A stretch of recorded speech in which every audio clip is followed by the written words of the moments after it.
This is crazy, This dude. is actually me. You gotta tell me what I'm getting into, dude. I'm thinking it's like you in your basement in Detroit or wherever you're from. Oh, no, dude, we're in Toronto right now. We're at TSN Studio. LaSalle is you're in on it. Detroit, You're on it. okay? Yes.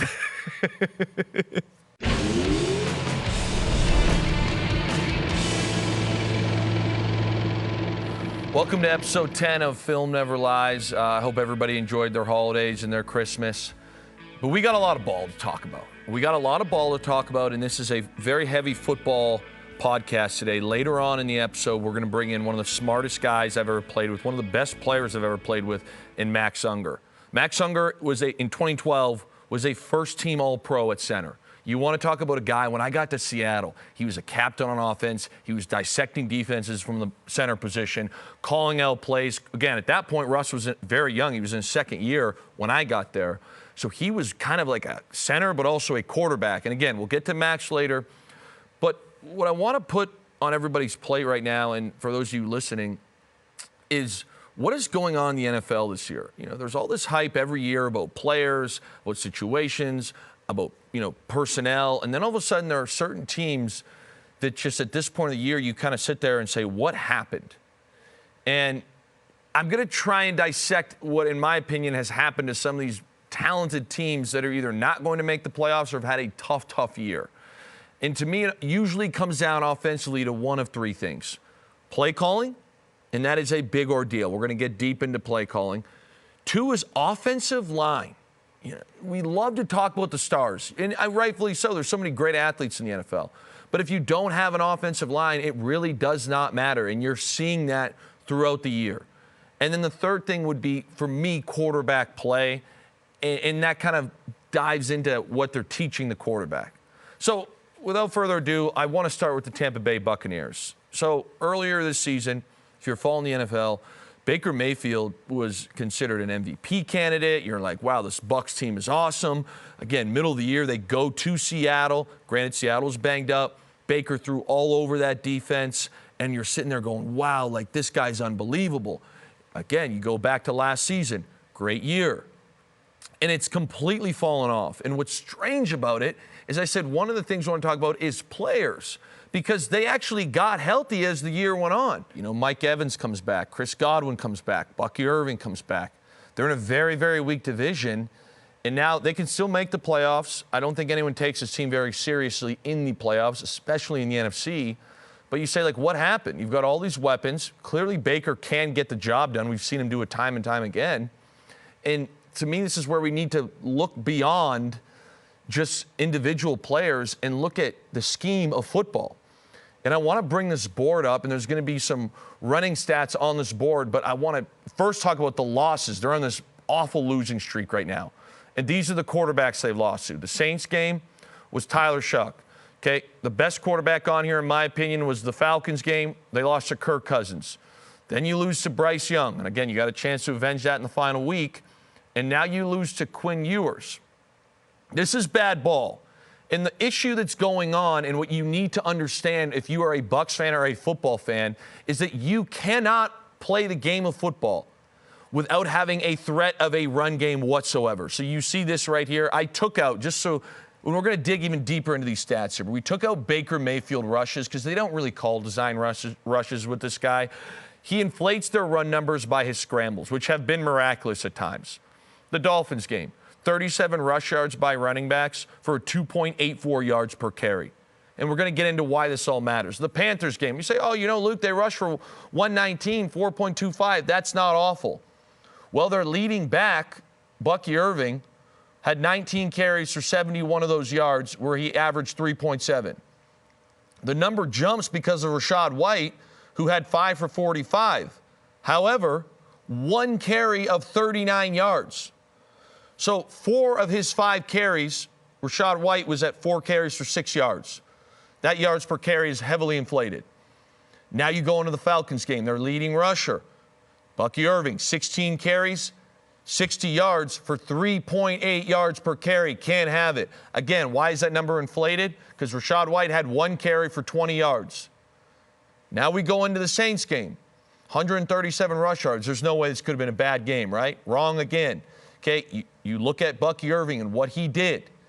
15 carries, 55 yards, 3.7 yards per carry. Can't average more than 4 yards.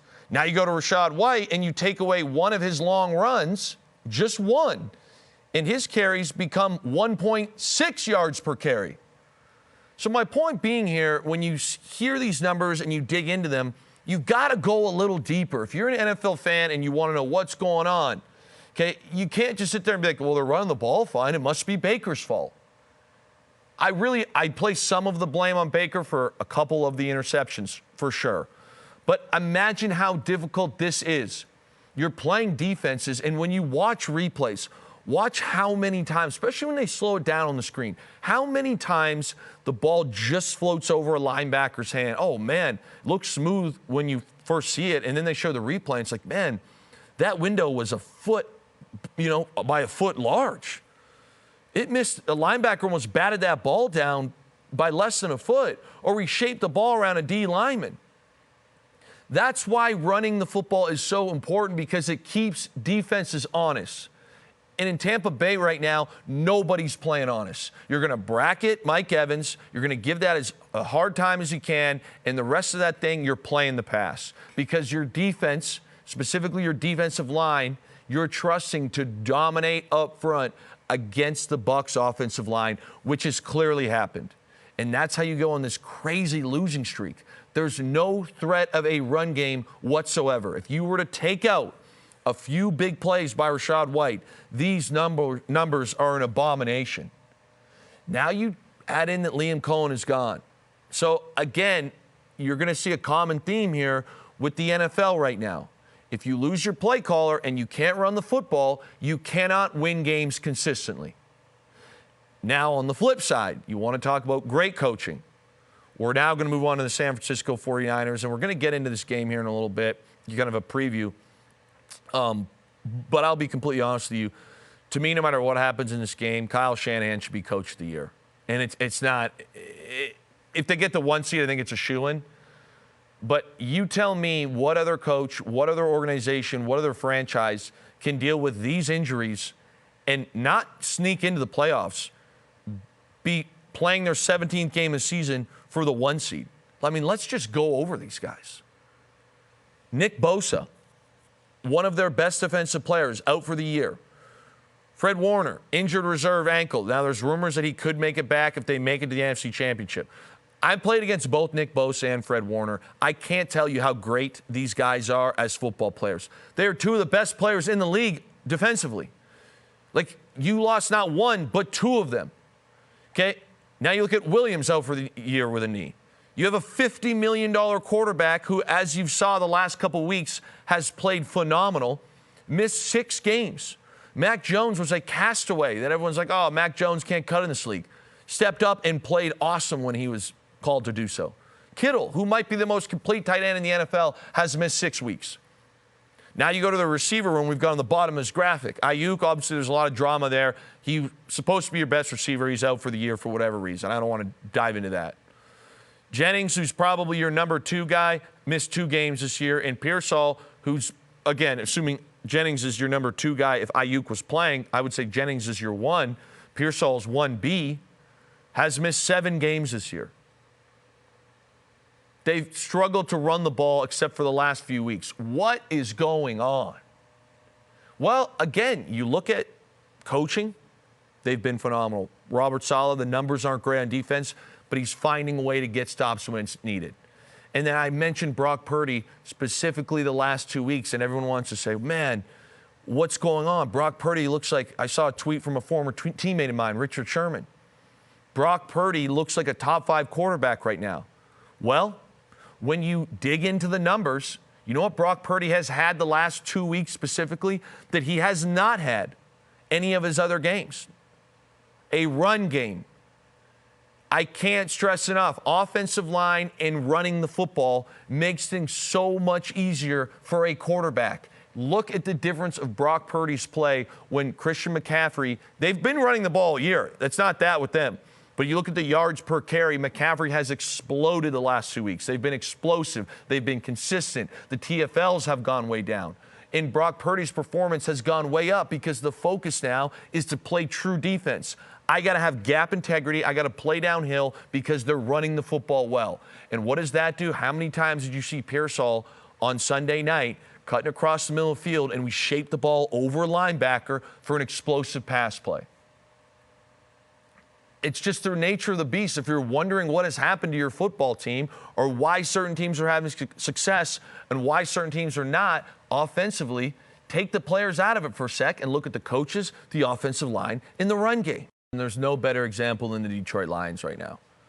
This was a preseason favorite for a lot of people to win the NFC or potentially make a Super Bowl run. They've been knocking at the door the last few years. And what has happened? They've missed the playoffs. They've missed the playoffs, and there's a chance that they will be fourth in their own division. Granted, the division is loaded. The division is loaded. I understand that. But fourth in their own division? Well, when they needed it the most, the last few weeks of the season where they were still heavily involved, what happened? They play Pittsburgh. You have 12 total rush yards. Minnesota, the run game was brutal. And then all of a sudden, now some of the turnovers, the fumbles, there's some quirky stuff. But do you understand how hard it is to throw the football when there's no threat of a run game whatsoever? Jared Goff, whom I love the way Jared Goff plays football. I'm a huge fan of the guy. But you can't ask him to come out here with, again, no threat of a run against a Brian Flores defense. You've got a young offensive line that they couldn't get set up. How many times did you see free hitters in that game? And now all of a sudden I've just got to dice this up. That's not how this league works. It's not how it works for anyone. You need to have a run game. Again, there could be an odd game where you win, but if you want to consistently win, an offensive line and a run game needs to happen. That being said, we're going to take a quick pivot now and preview into next week because there's some bangers next week. Okay, and I think the biggest one is going to be the Sunday night game. It's a great rivalry. It's Pittsburgh versus Baltimore. It's in Pittsburgh, and I want to break this whole thing down for you right now. Okay, the key matchup for me is, can Pittsburgh stop this run game? Okay, you look at Pittsburgh. We're going to go back here. Okay, against Buffalo, they were putrid at home. Could not stop the run. They got gashed. Everyone's like, this Steelers team stinks. The next week, they beat Baltimore. However, Baltimore ran for over 200 yards that game, ran all over them. That is not something you want to see if you're a Pittsburgh Steelers fan. But the good news is, you look at the last few weeks, they have bottled up Miami, which quietly has a good run game. They absolutely smoked the Lions' run game. And then they really played well defensively. Granted, it was the Cleveland Browns, but they bottled that run game up. They took the ball away twice. The Steelers' defense the last 3 weeks has been electric. And now you go to the other side of the football, and quite honestly, I think a lot of people are overreacting to what just happened. I understand the offense didn't look good. They did run the football very well against the Browns. They did miss DK Metcalf. But if there's one thing Aaron Rodgers can do, is that man can adjust from week to week to week. We've seen this before. They kept trying to throw to MVS. You know, I think they thought maybe matchup-wise, whatever in film, this guy can take DK's spot. That experiment has clearly ended. They're not going to have MVS get 9 targets. I think if the game's on the line in Baltimore, they're not going to throw a fade ball as their 4th and goal play to MVS. So I do believe that with a full week of prep, Aaron Rodgers will be able to come and dissect this very, very poor secondary, at least performance-wise, statistics-wise, in Baltimore. Do not expect that performance again. I can almost guarantee that won't happen in the pass game. But the big question is, can the Steelers' defense stop the run, or at least contain the run? Because if you saw Derrick Henry playing against Green Bay, which is a good defense, it wasn't that night, but my goodness, did it look like they were back. And that being said, on cold outdoor games, I'm not sure anybody wants to see Derrick Henry in the playoffs. So it's a pretty cool matchup here. I think it's going to be really, really interesting. I know this is a cold take. I know they're not favored, but I actually lean with Pittsburgh right now. Baltimore has not been great in clutch performances in the past. They have not really impressed me much at all outside of their run game against Green Bay. I'm going with the veteran here. I think Tomlin finds a way. He's been great usually against Lamar. If Lamar plays, I think Pittsburgh's kind of got their bell rung a little bit against Cleveland. I think Aaron probably comes back similar to how they did after losing and getting embarrassed to the Bills. I really think that Pittsburgh might pull the upset here, especially because they're at home. Luke, it's Rob. I've got what is potentially a stupid question. Feel free to tell me if it is. But if you're the Ravens, if Lamar Jackson is compromised, not fully healthy, who would you rather have, Lamar or a fully healthy Snoop Huntley start the game? That's a tough one right there, Rob. Tough one. You said, to me it depends on how compromised he is. Part of Lamar's game is his ability to scramble. We simply haven't seen that this year. And, he's arguably the most athletic quarterback to ever play, and his scrambles are electric. And not just for running purposes, but also scrambling to throw, off-schedule plays. So if that part of his game is gone, I think you need to sit as an offensive staff and really assess what you think the best case scenario is. Because Huntley, again, went up against, granted Micah Parsons wasn't there, but he looked phenomenal against Green Bay, and he made some of those plays, and I really think that's part of the Baltimore identity. So to me, the answer to that question is how limited will Lamar be?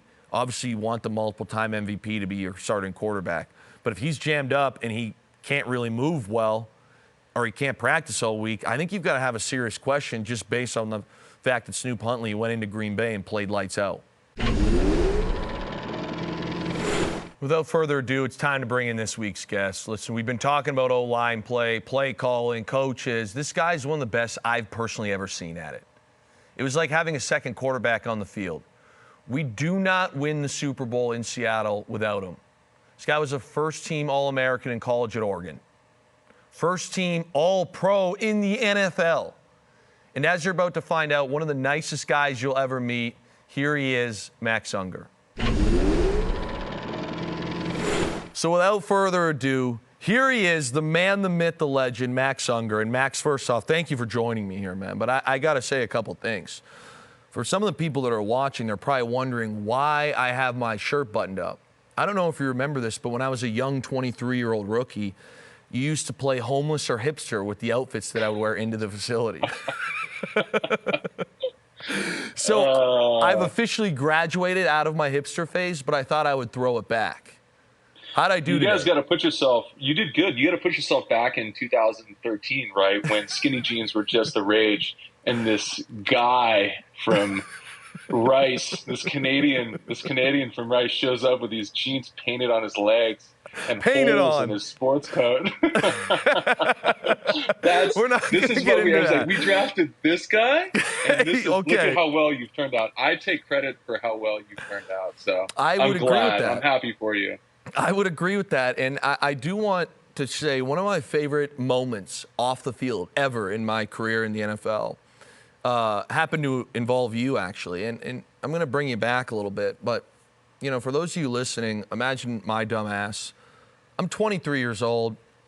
I get drafted to Seattle, and Max Unger here is our captain offensively.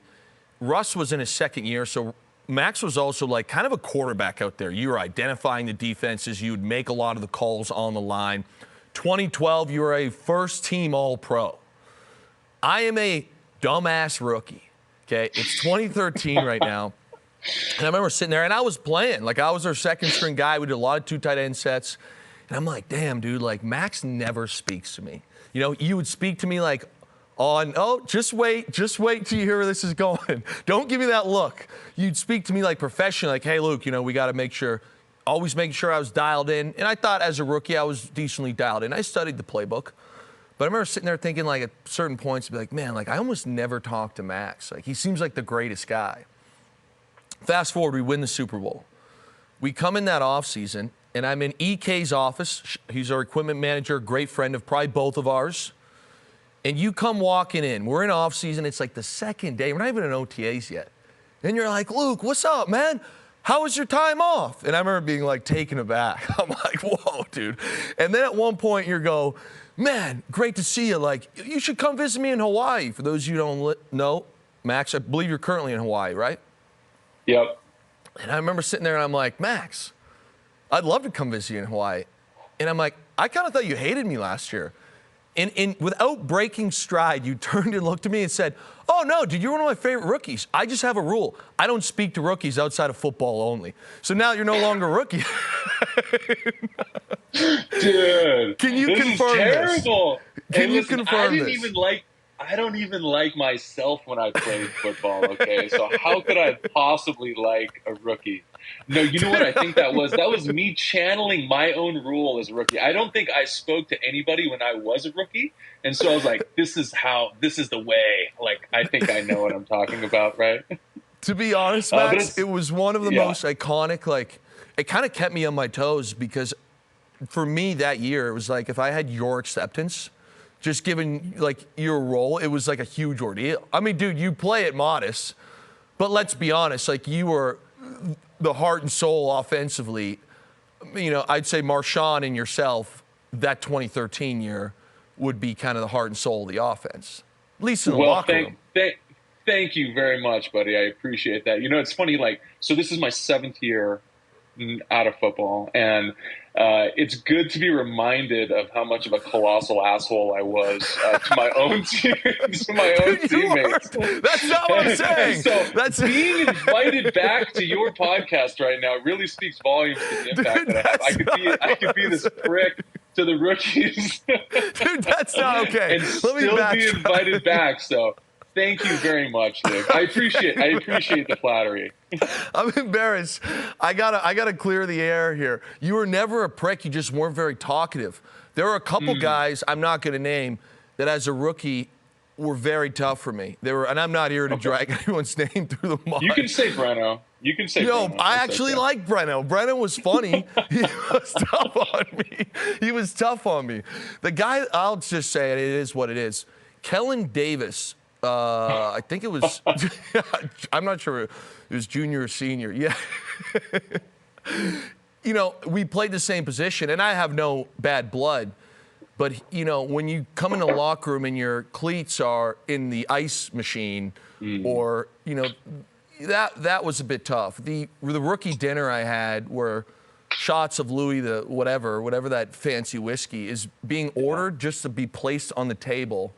You know, that wasn't my favorite thing of all time. So I'll say this. You can call it hazing. You could call it being a rookie. Like, I think there's an extreme version of hazing that I do not agree with, right? Any violence, physical damage. There is a level of a certain amount of rite of passage for younger players, right? If you can't handle an older player, for lack of a better term, giving you a hard time, right? Totally. If you cannot be ridiculed endlessly in the locker room, the things that we're asking you to do in front of hundreds of millions of people on TV, right?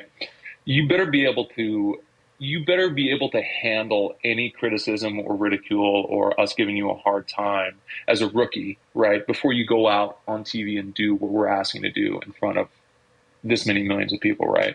And so there is a little, you know, like I agree with a certain amount of, absolutely, I don't know, just giving rookies a hard time just because, like, I want you to be able to have the coping skills that are necessary to be able to have, you know, to go against the best in the world, right? And if you can't do it in the locker room with us giving you a hard time, how are you going to do it on TV when the bullets are live, right? So I don't know. And look at how well you did, Luke. You know what's funny? Not only did I do well, but you mentioned about, you know, kind of taking how you were, things you learned when you were a rookie. You probably didn't know this, but after yourself and Breno and Russ Okung had left, I actually took, the fine board went to the wayside in the offensive line room. So I actually took, I should say that's a bit selfish, myself and a few others took the offensive line's fine board, put our own little twist on it, and we had an infamous tight end fine board, very joking, for the next probably 5 to 6 years. So it lived on due to you. And I actually, dude, I had the marker. The fines. For those of you who don't, do your listeners know about the fine boards? Not yet. And we did have Jimmy Graham on a couple weeks ago, Jimmy was a very big part of the fine board as well. I would say we were kind of co-conspirators. So you've rehashed the fine board, right? Everybody kind of knows what's going on to a degree, and we can dive into it a little bit. Do you want me to talk about it? Okay, so I would love for you to talk about this infamous kangaroo court. Yeah. So it's many position groups in the NFL have. It's a system. It's an unfair system that you fine each other money for, and at the end of the year, you usually donate that money to charity. It's kind of a fun deal, right? Fines include being inactive for games. They include getting game balls. So if you're on the ground too much. If you touch the ball, if the head coach touches you, if you get pictures in the media, like you can get fined for anything. You can miss a dinner, if you miss a function, if you're late to something, we fine you money. And the fines are due every quarter. And so we have a treasurer, there's a judge, you got it all. And you got it all. And so it's just a fun way to keep the environment light and then donate money to charity at the end of the year. You'll appreciate this, Max, anyway. But one of the things we added, and I don't think it would be as relevant at the O-line position, but we had one in the tight end room called no touch. So a lot of times you would see me on film where, like, let's say, I've got a 5-yard stick route and the ball doesn't come to me, it's incomplete. I would get fined, let's call it $5 for not touching anyone on the play. So I would actually realize that I wouldn't get the ball, and I would run over and tap somebody on the shoulder, and it had to make it before the film cut off. So no touch. Absolutely, that's called the Nolan Ryan, the no hitter. Yeah, if you don't touch anybody on a play, that's a fine. That's a quick 5 piece. Excessive on the ground. If you're on the ground too much, you're getting fined. I mean, innocent bystander. If there's a picture of Russell Wilson on the front page of the Seattle Times and you just happen to have a silhouette of you in the background, guess what, buddy? You're getting fined. I'll tell you what, my welcome to the fine board moment, and then we'll get into some actual ball chat. My welcome to the fine board moment, you were in this room, but there was a rookie who I still am in touch with. In my class, Ryan Seymour, he had committed a couple, what I would call atrocities. Egregious. And it was a big ordeal. And I actually got called in as kind of a witness to said fine. And what I remember was you had a member, would you call him the treasurer? I believe it was John, who was it? It was John Pierre?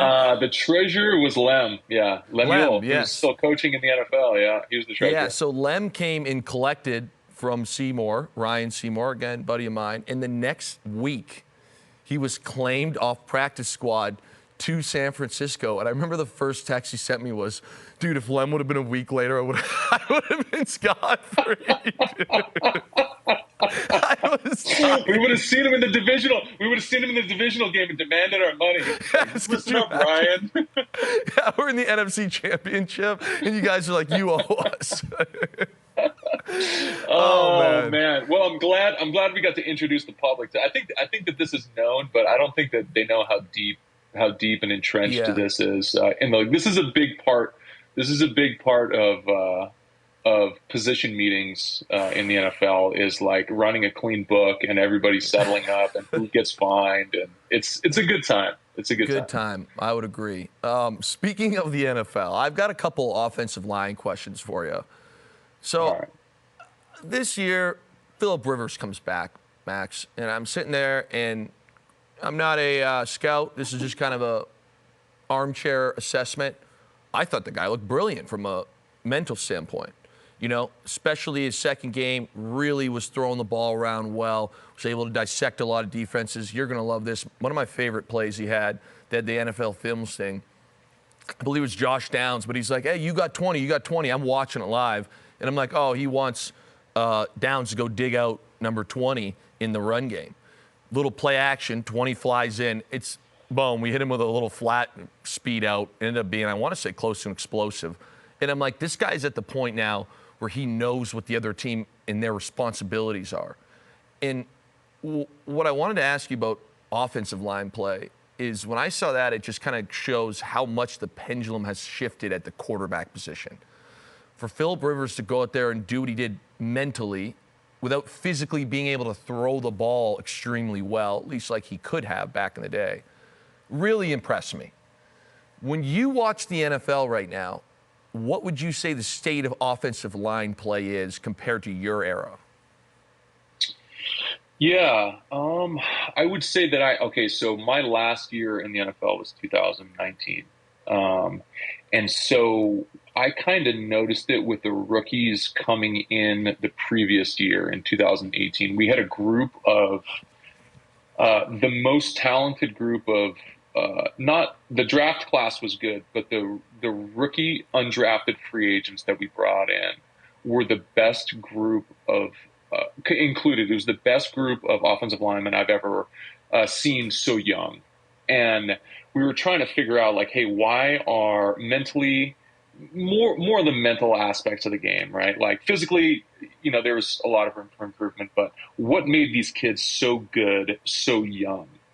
And so just thinking about that, it's kind of like it's just the evolution of football now is becoming more in high school is becoming more and more like college football. College football is becoming more and more like the NFL, right? And so the development of football players across the board, I think, is just going through the roof just because the specialization is getting crazy. And so that was 7 years ago. And so now you have guys in high school who are transferring to better high schools. If they're good enough, they go to better high schools. And once they get into the NCAA, they can now transfer wherever they want, whenever they want, essentially, right? So if you have somebody that was at a smaller school, maybe they had, average coaching, and then all of a sudden they get an opportunity to go to a better school with better coaching. All that stuff compounds to a player who's reading coverages as a guard on screens, in the NFL as a rookie. And you can kind of see that. You mentioned Phillip Rivers, like his grasp of the game, but I see that the players in the NFL, physically they're the same level of development, but mentally I feel like the quality of play is the best it's ever been. So I don't know if that's too long of an answer for you. No, I love that. I get worried that the O-line would be slacking. So you think the current O-line situation is great? Yeah, I mean, so I watched the Bears play the 49ers last night, Yeah. And just watching both of those O-lines, I mean, there were some pretty complex blitzes. They're throwing those crazy coverages on the back end, and for the most part, I mean, the one-on-one matchups and the protection is like solid. I mean, there's no free hitters, yes.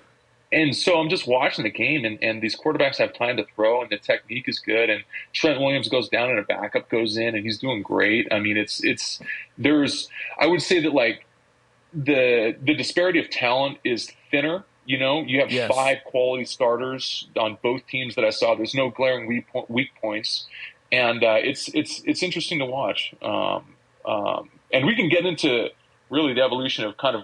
We're almost back to our 2012 Seahawks offense coming back into the NFL, and we can talk about that if you want to. But you can kind of see us going back, into that wide zone play. I mean, Shanahan theoretically, as much as I would love to say it's our offense, I would say it kind of came from Mike Shanahan. Is that a fair statement? 100%. Mike, not Kyle. Like we kind of evolved it from the Denver days. Added a little spin on it, and then but I do, speaking of coaches, before we go into the evolution of that offense, one of the questions I always wondered for an offensive lineman is there's been and one of the teams we talk about, especially here in Canada, is the Detroit Lions and what has happened there. Your hometown. Pretty much. Don't even get me started, dude. So I wonder to myself, like, okay, obviously losing Ben Johnson, you clearly see there's been a regression there. You can't blame it all on just Ben Johnson leaving and John Morton there. You also lost Frank Ragnow, which is, a huge loss. But as an offensive lineman, and you've played under different OCs, is there such thing as coordinators putting you in a spot to succeed? And what I mean by that is a tight end. It's like, all right, man, if we're playing 2-man, we come out, it's 3rd and 8, this team goes to 2-man. And I don't know if you remember this, but it used to be called the 3 call. Okay, and that puts me in a great position. With 2 high safeties, it's going to be me versus a linebacker. I like that match to begin with. It's 2-man. It's inside leverage. I got an outbreaking route in the 3 call. These guys are clearing out. I got to win. I'm going to stick stem this. And if I lose and don't win, it's my fault. I'm in a great position from my offensive coordinator. Is it similar as an O-lineman, or is it just like, here's my role, I got to get it done at all costs?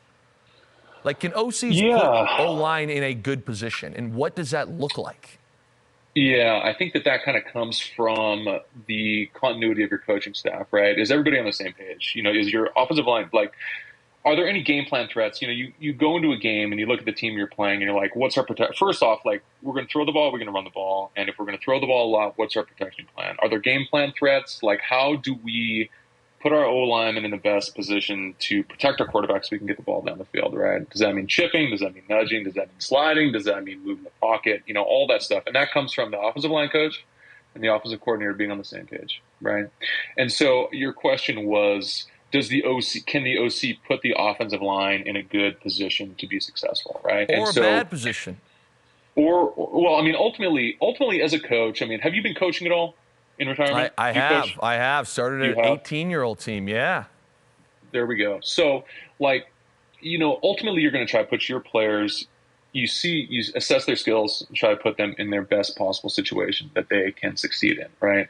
And so for us, when we were really good in Seattle, it was an organizational dedication to wide zone, right? Like, we run wide zone and we run play action pass off of that, right? The offensive line coach. I'm still doing this to my 18-year-old team, dude. The offensive line coach, the receivers, the quarterback coach, the offensive coordinator, and the head coach, they're all on the same exact page, right? This is what we're going to do.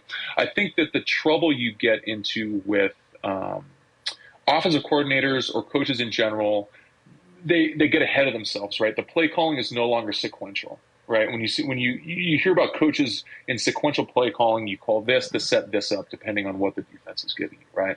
I think that you can get excited when you have plays that are like, air quotes, they're winners, they're game plan specific plays that are going to work, but you call them at the wrong times, right? And so when that happens, you get kind of off schedule sometimes, and you're not necessarily like following the game plan. This is a lot of cliches here, but you talk about coaches putting their players in a bad position, and I think that is when you get out of sequential play calling and setting stuff up in the NFL is when you kind of put yourself in a bad position, right? When you're as a coach and you're putting your players, O-linemen, in a good position, it's exactly what we just talked about. It's running wide zone until you can finally hit them with a naked, or it's we called the buster solid. We had a pull up, play action pass, and it's calling those at the right moment, right, and not getting ahead of yourself. And so, yes, an offensive coordinator can put their players in a good and bad position. I don't know if that's a long-winded answer to your question, but yeah. I think a lot of people find that fascinating, especially coming from you, because one of the things that I found, again, as my career progressed, was my 6th year I was in Detroit. And what started as a good situation early on, we had an offensive coordinator that was kept from the previous regime, and we had an O-line coach that was brought in with the new head coach. And the year was an abomination. And by the end of the year, I remember sitting there thinking to myself, this has become this political dance between them two, because we struggled, we didn't make the playoffs, and you could tell that they spent completely no time together. So our O-line coach would come in and install our run game, and nothing mirrored up. And I'd be like, this isn't going to work, because they're going to know when we're past, like, even the smallest detail of being able to, hey, it's zone coverage, and this, linebacker's got to make sure he's got his gap integrity instead of pretending like, I can basically treat this like it's a 7-on-7 rep. It's a big ordeal. Those windows get a lot tighter. Yeah. No, I agree. You can see teams' cohesion easier than you can see coaching staff's cohesion, right? And you don't necessarily hear about what the relationship that the coaches have with one another very often, because they don't have to talk to the media, right? And so they can really kind of put whatever face they want forward.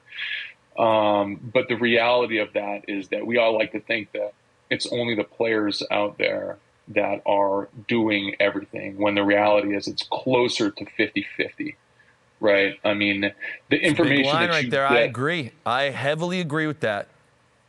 Yeah, big and line, so the the story that you just told. The story that you just told doesn't really get told very often. And like, if you're a casual viewer of football, you're not gonna like see what personnel groups are going on the field or what coverage the defense is in and what advantages you're getting. And so if you have an O-line coach that's not talking or not communicating or not on the same page as the offensive coordinator, it looks like shit.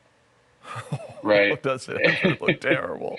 And so you're just going to say, "Oh, this team sucks," and it's almost hidden. And like, you see teams with cohesion and everybody on the same page, and you just see the offenses flowing, and that is it's a level of cohesion from the staff, the front office, and the team that's out there playing the game. And so it's a successful organization, really. Now, I mean, I've got a couple. I'm going to put you on the spot in a sec, Max. Don't think you're getting out here without any fastballs thrown at you. But if you watched an NFL game, and I consume a lot of NFL content here, and you mentioned last night, and I use this term all the time, free hitters. Again, I got this verbiage from my time in Seattle. My biggest point here is there should never be a free hitter in the NFL. And if there is, their quarterback should know, if this guy comes, I'm hot and I've got to get rid of the ball here. And here's my answer. Now, obviously, that's much harder to execute than it is me just sitting in this chair right now saying that. But there are certain teams, generally teams that are not in the playoffs, where I'll watch and it's like every other play there's a free hitter. There's a free hitter. There's a free hitter. And I'm like, guys, like, you fooled me once, sure. Shame on me. Or shame on whatever. I'm not even going to go down that route. Okay? You have 3 or 4 plays where there's free hitters. Who do you put that on? Is it the game plan? Is it the coaching staff? Is it the center? Or is it the quarterback? Or is it all the above? Yeah, free hitters is an epidemic of bad teams. That's my biggest thing here. It's bad offenses have free hitters coming all the time. And I'm like, what are we doing here, boys? I'm going to channel Drew Brees here. I was fortunate enough to play with him in New Orleans, and hopefully I'm not misquoting him, but he is as good of a football player as there's ever been in the NFL, right? I mean, it truly doesn't get better than him. He has peers, right? I don't think that there's ever been a finer football player than him as far as studying and then going out there and being able to do it. And I, just in conversations with him talking about coverages and, what's going on when the quarterback's out there looking at the safeties, the corners, the linebackers, and the D-line, right? He says most of the time, it's, half the field, they know what's going on, right? And this is from one of the best. And so there's always a question mark of getting tricked, by the defense, right? This is the NFL. They're very good at what they do. And you're going to get tricked, right? What you want to do is lose as late as possible, right? So say what's going on for half the field, and hey, man, you get tricked on the other side, right? You want to be able to survive from an offensive line standpoint, right? Like, where's the pressure coming from? Are we sliding into it? Who has that dude? You should have a bare minimum, the quarterback, as to whose responsibility that guy is to pick him up. And if no one's going to be there, you got to get rid of that ball. You got to throw it hot. But as far as free hitters goes, like, whose fault is that? I mean, we get tricked all the time, man. I mean, in hindsight, it's easy to sit there and watch film from somebody who's retired 7 years. How long you been out? 5. 5? Almost 5, yeah. Yeah, and so you can maybe kinda 6. You're like, I'm not sure. And like you probably watch the same amount of film now as you did when you played in the NFL, and all of a sudden it's easier to digest, and that's just a level of maturity, right? It does seem that way. And so when you just have to think back to when you were 20, you were a stupid rookie and you were 23, right? And you're trying to think, we're in 50 pro, and you're trying to block a defensive end, and all of a sudden he disappears and the linebacker's running downhill on you, and you're like, you're 5 years down the road, and you're like, what an idiot! This tight end can't even. Idiot. This guy's can I pause you for a sec? I got to tell you the toughest one for me, dude. What? We had a 50 pro. It was cover 0, and the reason why it's the toughest one is I see it a lot. Okay, and in this cover 0 look, I was always responsible for the Sam, and I'm sitting there and it was like, okay, I'm always moving in. And the Sam was generally inside. And I was in my second year and we're in the playoffs against Carolina. And it's a touchdown. We score on it. You're in on this play. We check it. It's a cover 0. We're kind of in the fringe red zone area and we hit Doug. And my dumb ass, and I see it every year because that game comes up, slides down, and I think I'm doing the right thing. I'm like, yo, this is the free hitter. And I'm stupid because I'm 24. And I slide down, and then at the last second, Cabes used to tell me, yo, if you can, and it's secure in there, then get a hand on here. And I like kind of move and barely touch the guy. We beat him with the ball. We score, and I come off, and I'm like, wow, what a sick job. Like, I got the check. And they get the iPad out, and they're like, Luke, what the f*** are you doing? And I'm like, what do you mean? I nailed it. We talked about it all week. And they're like, dude, this is the Sam, not the nickel, dumbass. He moved outside.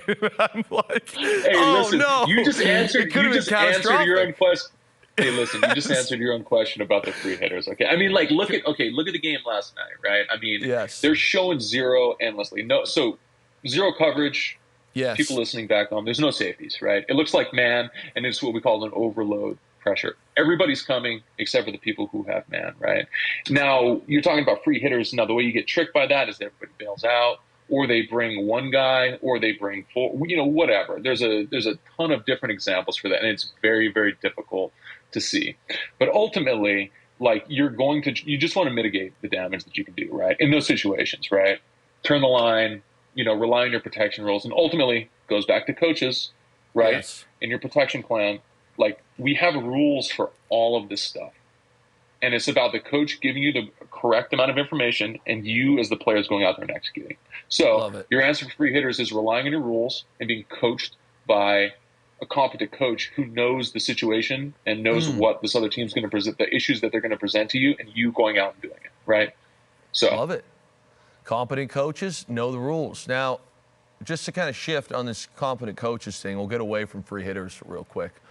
One thing I want to ask you is, in your career, which was obviously, I believe 10 years, hit the decade mark. Do I have that right? On it, dude. 10, double digits. yeah. What a legend. Okay. Was there a guy, whether it be a DN or an interior guy or a couple, where you're like, this guy is an absolute problem? Who would that guy be? And then how would you adjust your game plan for him? And this was after you. This was after you left Seattle. And I do think part of it was because you were no longer with us. But your post, in your Saints years, so the post-career of, or the post-Seattle era of Max Unger, Aaron Donald gave us so many problems, Max. Every year it was like, so bro. You can stop. Yeah. There's one person whose name pops up when you start talking, and it's Aaron Donald. Okay. For the people who don't know who that is, just go pull up his. Oh, they know. They'll know up here. So it's the same in New Orleans, yeah. Oh yeah, we played. Well, I mean NFC, right? So we played the Rams a bunch. So every time when you go into the building on Wednesday, right? For the people listening at home, you go into the building on Wednesday. The first thing you do is your scouting department walks into the room, the offensive meeting, and they give you a personnel breakdown, right? And so there's different categories what the personnel groups kind of go through, but there's people that are considered game plan threats, right? Game plan threats are people who you have to change your game plan to accommodate, right? And they are defensive players. They'd be like a Myles Garrett, TJ Watt, and a freaking Aaron Donald, dude. Yeah. We had to change our game plan around him to stop him. I can't tell you how rare that is, right? Yeah. I mean, as a team in the National Football League that's good, to be facing a player that requires you to go in as a staff and as a team and say we have to change what we do because of this one player, and that's Aaron Donald. And there are other people like that. I just want to let you know what for us. And so I just want to let people know that exists, right? I mean, you're talking about initially like the free hitter thing. We're like offensive coordinators putting their players in a good position. Well, one of them is not having one-on-one blocks with Aaron Donald, right? That's just not going to happen. You must slide to him every time. You have to dedicate two players to him at all times, right? And so, yes, Aaron Donald is on that list. I mean, it's a short one too, right? Yes. Okay, I got two more heaters for you here, Max. You're going to hate these questions. One you won't hate. Okay, you mentioned Drew Brees. Do you have a favorite Drew Brees story or moment? Like, my favorite Max Unger moment is when you talked to me in my second year in off-season. That's my favorite. When you invited me to When Hawaii. I spoke to you? When I actually spoke to you? When you actually spoke to me outside of a football play. You didn't just speak to me, dude. You invited me to your house. I still remember like it was yesterday. I haven't been yet, but I'd still like to take you up with that offer. The offer still stands, buddy. I appreciate that. Do you have a favorite Drew Brees moment? And part of why I ask is for personal reasons. I'm very close to Jimmy Graham. Obviously, you two have a bit of a connection when it comes to the history of the NFL. But, you know, he spoke wildly highly of Drew Brees. I believe they're still pretty tight. I don't want to speak for Jimmy, but the stories he would tell me back in the day are pretty awesome. So I'd always like, do you have a Max Unger Drew Brees moment that sticks out? It's not a moment as much as it is a way of life. So Drew was, like I said earlier, all the stuff I said earlier. There's no one better than him in the NFL. In the history of the NFL, there's no one better. So I got to the building early, right? I'd get there early and I'd leave late. Pro's pro. You can be, dude, this is a podcast. You got to be honest. I'll be honest for you. Max Unger was the first guy in, last guy out. I already said he was an all-pro. He's one of the best offensive linemen in the league. This guy was a quarterback playing center. I'm not even joking. I'm not blowing smoke up your ass. No, you cut me off. Right? Let me keep going. I'm cutting you off. Stop. So I played with you for 4 years. Never one time did I beat him into the building, and never one time did I leave after him, right? Really? And so this isn't, that he's 40, right? Oh, yeah, 100%, dude. 100%. And so it's not like this type of player their level of dedication, it's not an accident that they're good, right? I'll burn out if I watched as much film as he did. I would burn out if I did as much treatment as guys like that. That upper crust of competitor and quarterback are a rare breed, right? Where you have people physically who can do it and mentally who can sustain, like, essentially being a football monk, right? Yes. I mean, you're in a dark room watching film for 6 hours a day, and then you're 40 years old and you do 3 hours of treatment. You know, I mean, like, I don't know how he sustained that for 20 years, right? And so, long story is I have a tremendous amount of respect for him, and I can't wait for him to go into the Hall of Fame. So I'm sure Jimmy said the exact same thing. And for those of you who don't know, Jimmy and I were traded for one another, Seattle. So that's we're not even going to get. Listen. If you were gracious enough, I would love to have. We've had Jimmy on, you and Jimmy on at the same time to talk about that trade. I would love that. God, I don't know. Have you ever spoken with Jimmy? I've never spoken. It's so funny, dude. I've never even seen him. He's the best, dude. He's the best. You're also the best. You guys would really get along. Okay. But I got one last question for you. What's the last question? The last question you might hate me for asking, man. But I would love to hear this from your point of view. I get asked this question probably 75 times a year. What do you think's coming, Max? What do you think's coming? I know you get asked it all the time. I don't even want to talk about this thing, dude. Dude, we got to talk about it. I saw a fucking clip of this on Sunday Night Football last night, and it ruined my entire afternoon. Dude, I'm in the media. I see it all the time. I turned the TV off, and my wife looked at me and said, "I already saw it." She's like, "I already saw it." Can I just put something on? She grabbed the remote from me and turned the TV back on. And I was at that point, I'd walked out of the room. Okay. So I don't know what there is to talk about. I have one question, and I get to the point sometimes where I'm like, "Is this a fake memory?" Ever heard of like fake memories? Like people make things up. No. What happens is, do you remember? Did we have a play where Marshawn went to fullback and it was fullback at 0? I mean, it's a goal line run that we have, yeah. That, to me, was the toughest part. I don't know if you remember this. This is my recollection. So you don't even have to talk about the play. Tell me if my recollection is correct. Can you do that for me? You're getting mad at me now. You're getting mad at me. I'm not getting mad. I'm trying to think. My CTE-riddled brain is trying to remember. Okay, this is my take here. That year, and this is kind of the big story I tell with this last play, is when we got to the goal line, we were electric running 94-95 buck. Russ was very mobile back then. We'd go into 11 personnel, and it was basically boom. And I remember it was super easy for me because I'd arc the D end, and I had to get to block a DB, and I'm like, this is a joke. Okay, it was zone read. It was inside zone, and Russ could pull it.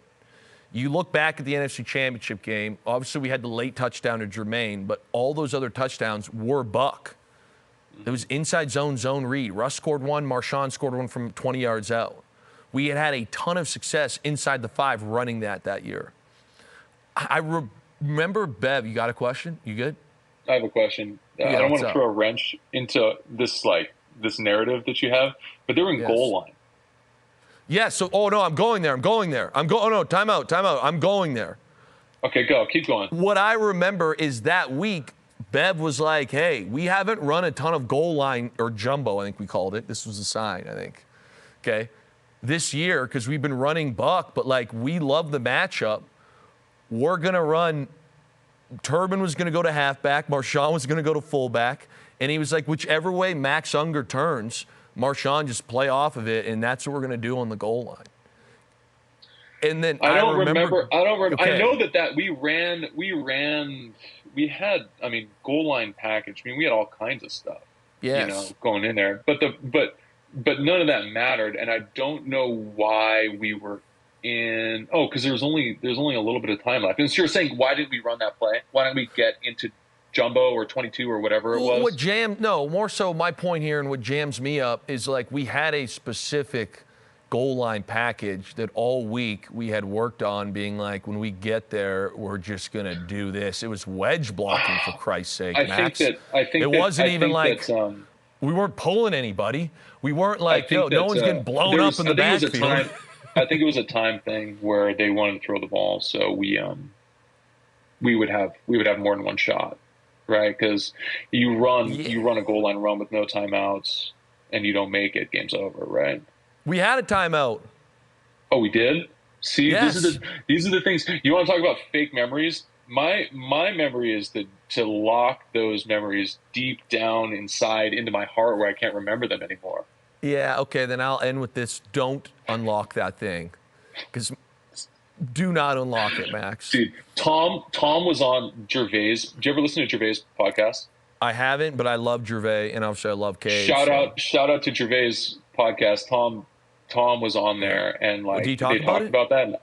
They talked about it, but I had to skip it. I can't listen. I can't watch it. Okay, well, and I've talked about it. I think you'll get a kick at it. I'm pretty sick. Someone asked me once, do you ever get over it? Or when do you get over that? And I said, you never get over it.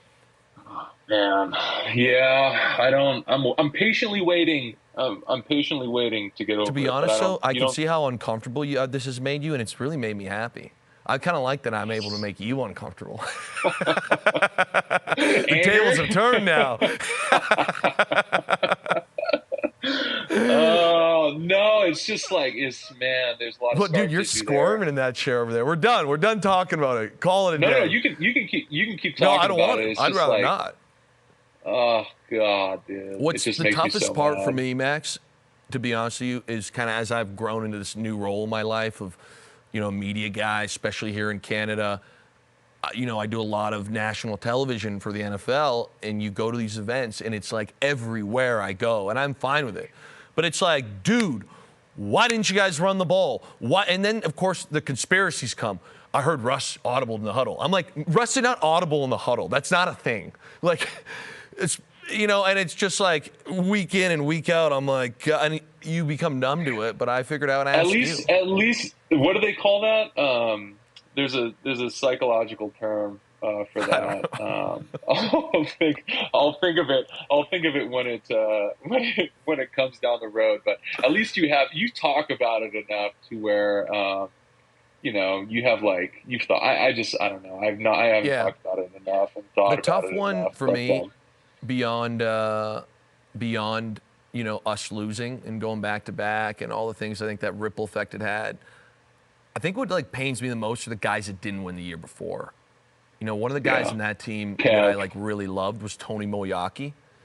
Tony had a great career, and it was that was his shot to get a ring, and we're half a yard away. Anyways, I said we're done. The other thing that's interesting, man, is you see all of the extremely talented players in the NFL, right? And the amount of luck and talent and skill and all this stuff that's required to even make it to a conference championship game and then have an opportunity to play in the Super Bowl is so thin, and I would rather go 2-12 in a season than lose the Super Bowl.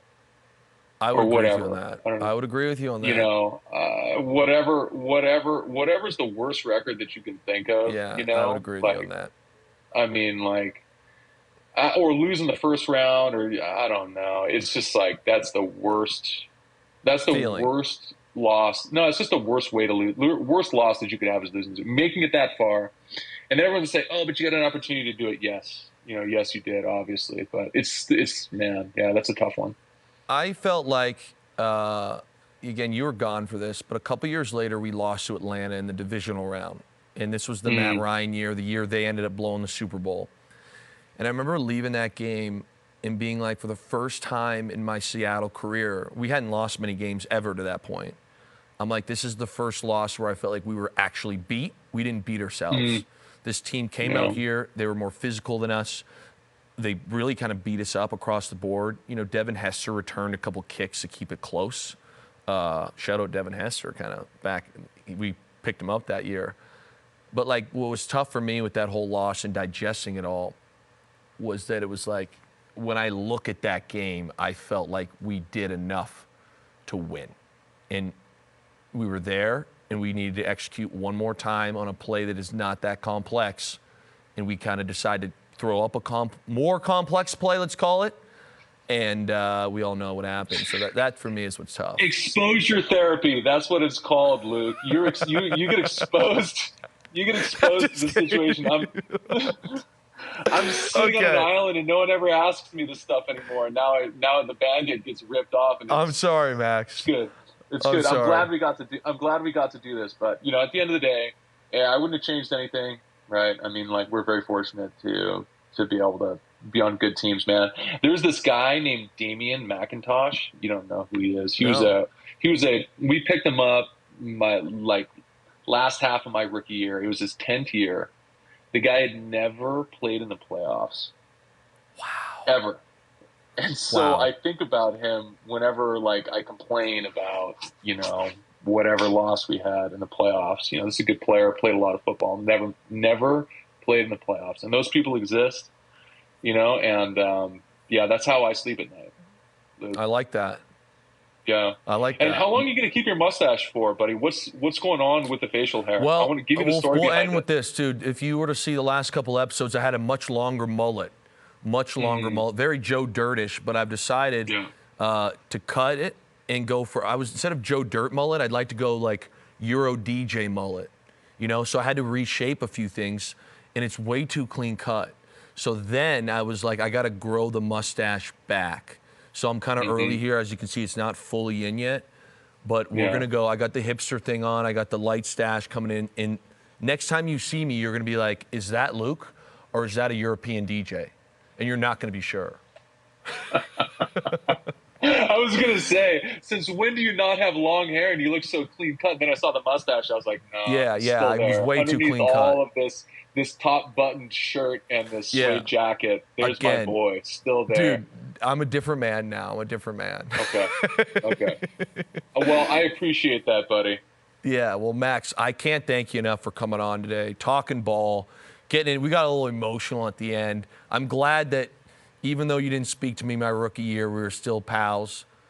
Also, this I'm would be a heavy misremembering fine. that. I thought we talked. I'm pretty sure I yelled at you down in San Francisco when you caught that touchdown and you ran the wrong route.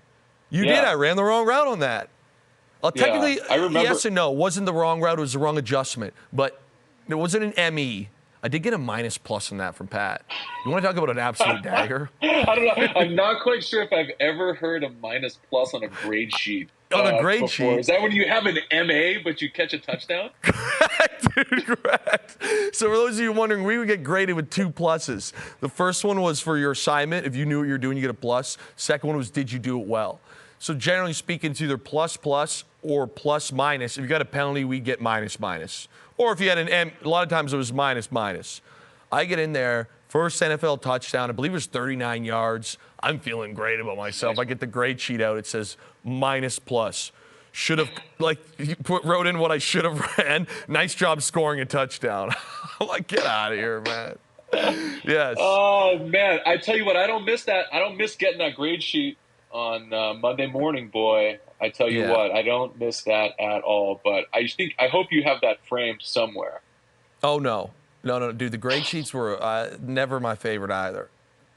Okay. What I did No, keep was a couple of the pregame openers. I like looking at those and reading my notes here and there. You should do that if you have them. Oh, that would be good. I don't know if I kept. I might have kept. I have all my notebooks. I got to go check back and see like what our first 15 looked Yeah, like back but in. dude, I would always in write down Tom 2013. Cable's quote.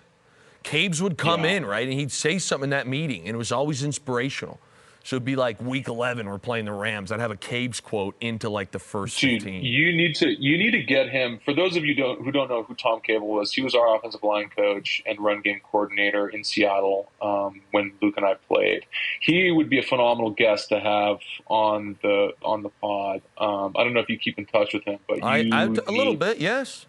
Yeah, you need to give him a ring and get him on if you really want to get down to the root of what is going on in the National Football League as far as running the ball and the general state of the game. He's probably the number one resource for that.